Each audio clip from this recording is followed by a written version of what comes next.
national interest. And for clarity and avoidance of doubt, national interest is not government interest, and it's not the interest, or it's not security. What I had in mind is, you're aware, our constitution allows the people of Kenya to express themselves in exercise of their sovereignty in two ways. One, through elections. Two, through referenda. And then I asked myself, in fact, it was tailored to the judiciary. And I wanted to ask myself, if the people of Kenya, for example,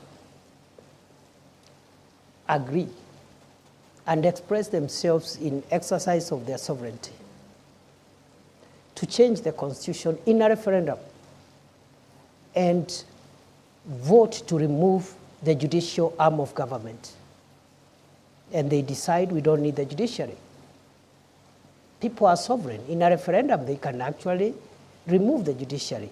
And then I asked myself, since this is an outcome of a referendum, this is in the public interest. But is it in the national interest that really you can have a modern country, a democratic country without a judicial arm of government? But these are two different scenarios, DP, because this was about taxes that Kenyans felt were unfair, and their leaders at the were Supreme not Court, listening to I them. was not talking about the protest at all. You can look at my statements. I was not talking about protest.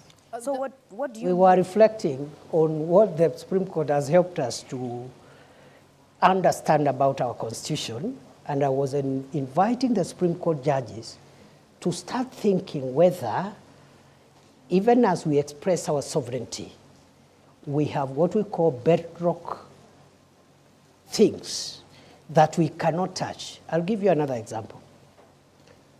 If the people of Kenya meet and in a referendum, they overwhelmingly vote, so it is popular, it is in public interest, and they vote to change Article 4.2 of the Constitution that says that Kenya is a democratic multi-party state and creates a monarchy or another form of government that is not democracy. It is in the public interest. It is popular. It's in the popular interest. But is it in the national interest? My answer is that it is not. So within the Constitution, there are things you can change and still not change the DNA of our Constitution. There are others, once you touch them, the DNA of Kenya as we know it changes forever. That's what I was discussing. It's very interesting that you mentioned that, Your Excellency, because during your vetting, following your reappointment as Interior Cabinet Secretary, you are on record saying that you will specify designated protest areas, potentially undermining the right to peaceful assembly outlined in Article 37 of the Constitution. How would you